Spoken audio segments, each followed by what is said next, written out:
When you look at the United States and you look at the per pupil expenditure across the states, we're not as high as some of the other states. When you adjust for cost of living, we tend to be in around the 30s when it comes to per pupil expenditure.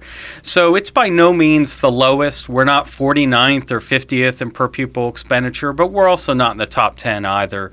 And frankly, it wouldn't matter if we were in the top 10, because the point is that those schools that spend a lot don't necessarily get the kind of return on investment that should be reflected in that amount of spending. Let's talk a little bit more about that key point. We know we're spending more here in our state.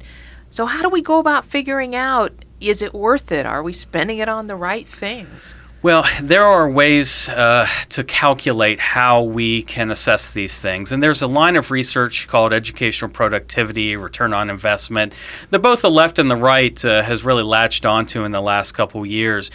Basically, there's statistical techniques that allow us to hold everything else equal. The number of exceptional children, for example, the number of low-income students. If we hold all of that equal and then look at how the students performed compared to how much we spend, we can get a very good determination of how much return on investment we're getting on the amount of money that's spent. For example, in North Carolina, there is no county that gets a better return on investment than Union County.